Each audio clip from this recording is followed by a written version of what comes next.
햇볕은 10이 있는데 나는 왜 10이 없나? 집사쇼 TV. 여러분 안녕하세요. 집도 사기하는 쇼호스트 집사쇼 TV의 장지은입니다. 자, 오늘 저는 동탄대방 2차 오피스텔을 준비를 했습니다. 이 동탄대방 2차 아파트 기다리는 분들 많이 계시죠? 자, 그거 4월에 분양시장에 나올 겁니다. 이미 제가 장지은 스픽해서 포스팅을 했고요. 제가 이쪽에 링크 걸어 놓으려고 하니까 들어가셔서 꼭 한번 보셨으면 좋겠습니다. 자, 그 아파트 청약이 끝나고 나서 거기서 떨어지신 분들, 그분들이 또 어디 청약할 데 없나라고 찾고 계실 텐데요. 이어서 바로 나오는 곳이 바로 오피스텔입니다. 그런데 오피스텔 관심 없다 하는 분들도 지금 계시죠. 근데 이 오피스텔은 다릅니다. 3룸 오피라고 해서요. 아파텔의 형태입니다. 주거 형태는 아파트고요. 법적으로는 오피스텔. 두 개가 결합된 형태가 아파텔이라고 해서 요즘 인기가 굉장히 많은데요. 그런 형태의 오피스텔이 청약 시장에 나온다는 겁니다. 자, 관심이 가시죠? 특히나 가점이 낮은 분들. 자, 이런 분들은 아무리 그 통장을 가지고 있더라도 당첨될 확률이 낮죠. 그런 분들이 아파텔에 도전해 보시고요. 두 번째, 청약 통장이 아예 없는 분들도 계시죠. 그런 분들도 자격이 주어집니다. 또 하나, 여유 자금이 부족한 분들 계시죠. 그런데 아파텔은 대출이 오피스텔처럼 70%가 나옵니다.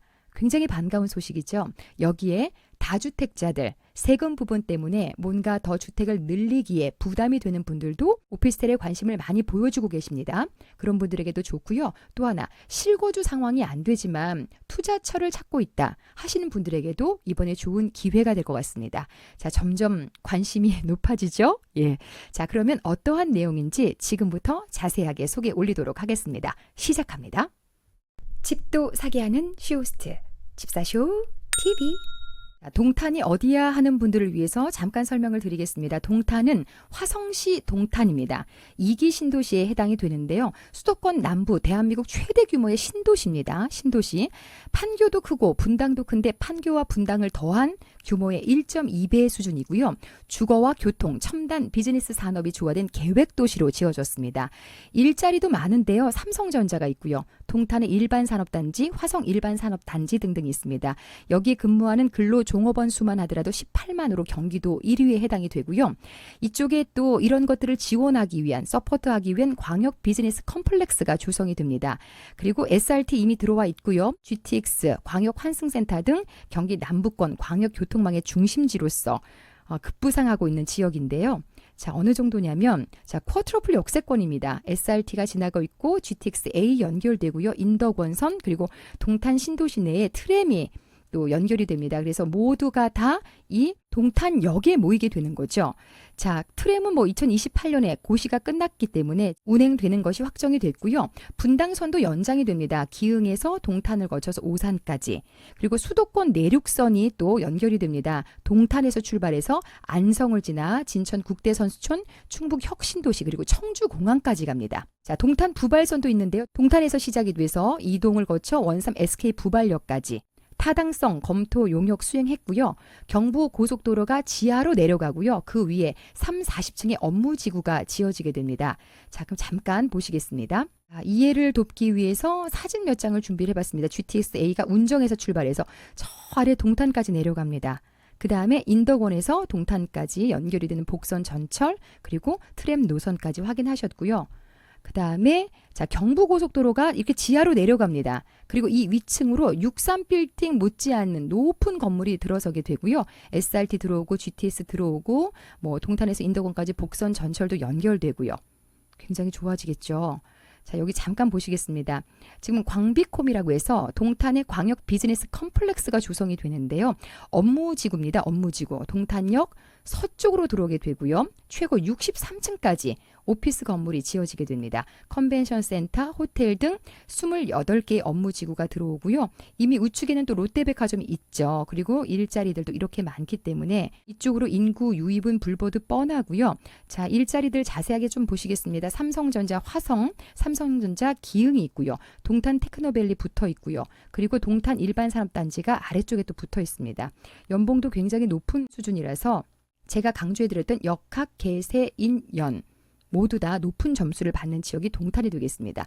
자, 이렇게 동탄역 인근에 대방 2차 아파트가 분양에 나온다는 거죠. 4월로 예정이 되어져 있고요. 이거가 끝나자마자 바로 이어서 또 오피스텔이 분양 시장에 나오게 될 겁니다. 집사쇼 TV.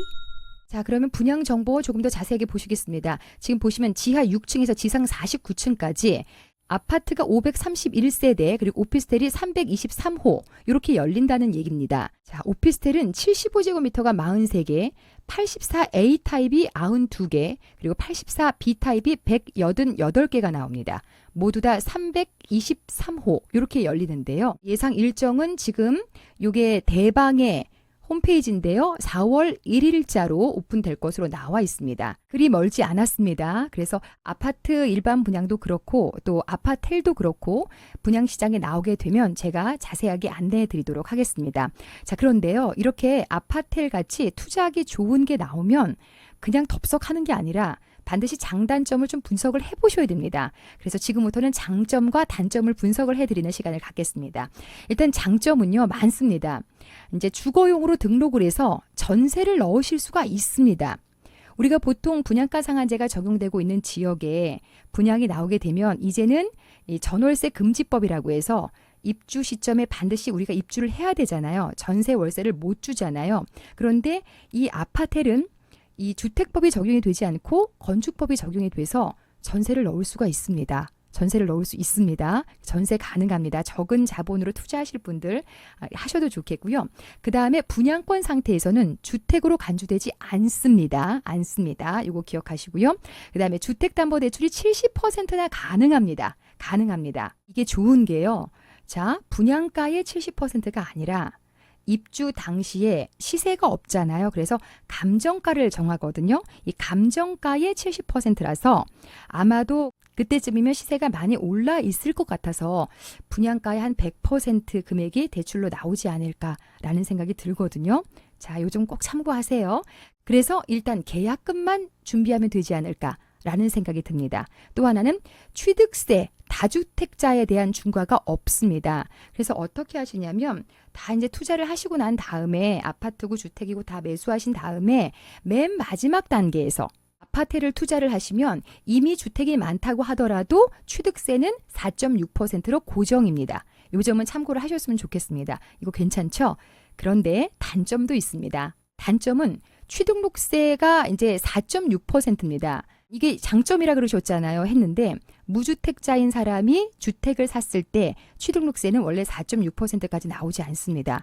그런데 무주택자인 사람이 아파트를 샀을 때는요. 취등록세가 4.6%나 나온다는 얘기죠.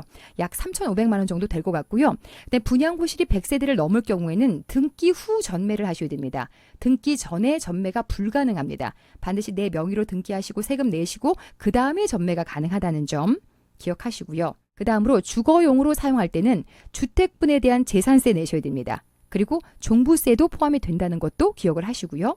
그 다음에 아까와는 반대로 주거용 오피스텔을 취득하신 뒤에 아파트를 추가로 매수하시면 다주택자의 취득세가 적용이 됩니다. 무슨 말인지 아시겠죠? 내 인생의 생애 최초의 아파텔로 취득한 다음에 그 다음에 그 이후에 아파트를 추가로 매수하시면 2주택자, 3주택자가 돼서 취득세 더 많이 내셔야 된다는 것 기억하시고요. 대신에 장점 아까 안 짚어드린 거 있습니다. 아파트를 가지고 계시더라도 무주택자로 인정을 받아서 청약시장에서는 내가 무주택 자격으로 청약에 넣으실 수 있다는 점, 이거는 가장 큰 장점이 되겠습니다. 그래서 많은 분들이 젊은 층에서 아파트를 대출 많이 안고 들어가서 내 집으로 사시다가 청약에 도전하는 경우가 많다는 거죠. 이것도 정보가 돈이죠? 꼭 기억해 놓으시기 바랍니다. 요즘은 원룸이나 1.5룸 이런 것들도 인기가 많습니다만 사실은 이 아파텔이 요즘 인기가 너무 많기 때문에 가지고 계시면 쭉쭉 올라갑니다. 자, 이쯤에서 아파텔에 관련된 기사 하나 보도록 하겠습니다. 이 기사는 매일경제에 나온 기사가 되겠습니다. 대출도 안 되고 청약도 어렵고 내 집 마련 실거주자 몰려 몸값 껑충 뛴 아파텔이라는 헤드라인입니다. 아파텔 가격이 뛰고 있습니다. 경기도 수원시 광교 신도시 광교 중흥 S클래스 오피스텔 전용 84제곱미터는 1년 사이에 45%가량 올랐습니다. 작년만 해도 8억 원대였지만 올해 12억 원대로 손바뀜이 일어나고 있습니다. 지난해 10월 말 입주한 경기도 수원시 영통구 포레나 광교 전용 84제곱미터는 최근 12억 원에서 13억 원대에 거래되고 있습니다. 분양가 5억 8천에서 6억 7천만 원 대비 2배나 뛰었습니다. 인근 아파트보다도 더 높은 상승률을 기록하는 아파텔도 있습니다. 경기도 고양시 대화동 킨텍스 인근 아파텔 힐스테이트 일산 전용 84제곱미터는 최근 실거래가가 9억에서 10억 원대입니다. 인근 같은 면적의 구축 아파트 시세가 4억 원에서 5억 원대임을 감안하면 2배 이상 가치가 높다고 인정받고 있는 셈입니다. 실수요자들은 오피스텔의 비규제 혜택과 방 3개 이상의 실거주 만족도에 주목하고 있습니다. 수도권에서 주택담보대출은 LTV가 40%밖에 안 나오기 때문에 자금이 부족한 사람들은 10억 원이 넘는 아파트를 감당할 수 없습니다. 그러나 오피스텔의 경우에는 이 같은 규제로부터 자유로워서 주택값의 70%까지 대출을 받으실 수 있습니다. 청약에서 무주택으로 인정되는 것도 장점입니다. 아파트를 보유해도 무주택자로 인정되면서 1순위 청약 자격을 유지할 수 있습니다. 신축 오피스텔 청약 경쟁률도 고공행진 중입니다. 올 초에 분양한 판교 벨리자이. 이 오피스텔은 평균 232대 1의 경쟁률을 기록했습니다. 같은 단지 아파트 1순위 청약 경쟁률에 비해서 4배에 달합니다.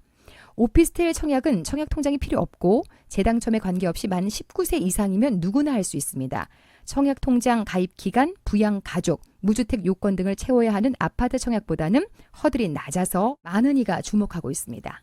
오피스텔은 건축법상 허가받은 건축물이지만 주택이 될 수도 있고 업무용으로도 쓸 수 있습니다. 그래서 사용을 어떻게 하느냐에 따라서 세금이 달라집니다.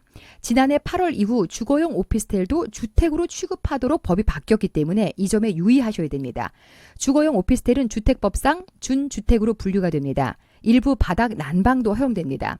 주택 임대 사업 등록을 하면 세입자가 일반 주택에 이주한 것과 똑같이 전입신고를 할 수 있습니다. 오피스텔을 업무용으로 쓰면 주택수에 포함되지 않습니다. 문제는 거주용으로 사용할 때입니다. 작년 7.10 대책으로 지방세법이 개정돼서 주거용 오피스텔은 이제 주택으로 간주해서 세금을 부과합니다. 취득세는 이렇습니다. 오피스텔을 취득할 때는 기존 주택 보유와 상관없이 무조건 4.6%를 내야 합니다. 두 채, 세 채를 매수해도 마찬가지입니다. 그러나 오피스텔을 보유한 상태로 일반 주택을 취득할 때는 이미 매수한 오피스텔이 주택으로 인정받아서 추가로 매수하는 주택은 최대 12%가 중과하게 되어 있습니다. 예를 들어서 오피스텔을 한 채 보유한 상태에서 추가로 아파트를 매수하면 취득세 8%를 내야 합니다. 오피스텔이 2채 이상 있거나 일반 주택과 오피스텔을 합쳐서 2채 이상이 있는 세로 주택을 더 살 때는 12%가 중과가 되는 겁니다. 양도소득세는 일반 주택과 동일하게 적용이 됩니다. 주거용 오피스텔을 가지고 있다가 팔 때 기존 다른 주택보다 먼저 팔든 나중에 팔든 양도세 중과 기준이 적용되기 때문에 최대 60% 이상 중과할 수 있다는 점에도 유의를 하셔야 됩니다. 단 오피스텔 분양권은 주택수에 포함되지 않습니다. 자, 보신 것처럼 가지고 계시면 매매가가 쭉쭉 올라가는 거 보실 수 있는데요. 그렇더라도 투자하실 때 체크포인트가 있습니다. 첫 번째, 이렇게 인기가 많은 이유는 아파트를 대체할 수 있기 때문이죠. 그래서 3룸 오피인지를 보셔야 되고요. 또 하나, 역세권인지 보셔야 됩니다. 그리고 중도금 대출에 대해서 건설사가 보증을 해주는지 여부도 보셔야 되고요. 그 다음에 실거주해야 하는지 아닌지 이것도 따져보셔야 되고요. 분양권 전매 가능한지, 그리고 종부세, 양도세 같은 세금 부분도 고려하셔야 되고요. 그리고 얼마나 희소 가치가 있는지, 주변에 오피스텔이 적을수록 좋겠죠. 그런 부분까지 고려하셔서 청약시장에 오픈이 됐을 때 청약하시면 되겠습니다. 이렇게 해서 동탄 대방 2차 오피스텔에 대해서 소개를 해드렸습니다. 동탄 대방 2차 아파트 기다리고 계셨던 분들, 아, 오피스텔도 또 나오는구나, 따로따로 넣을 수 있나요? 이러시는데 따로따로 다 넣으실 수 있습니다. 너무 괜찮죠? 자, 동탄을 기대하셨던 분들에게는 굉장히 반가운 소식이었을 텐데요. 우리 미리미리 잘 준비하셨다가 청약시장에 나오게 되면 차질 없이 순서대로 넣어서 꼭 당첨되셨으면 좋겠습니다. 분양 공고 나오면 제가 또 빠르게 준비해서 알려드리도록 하겠습니다. 오늘 내용 어떠셨어요? 도움되셨다면 좋아요, 구독 눌러주시고요. 저는 다음에 더 좋은 소식으로 찾아뵙도록 하겠습니다. 여러분 고맙습니다.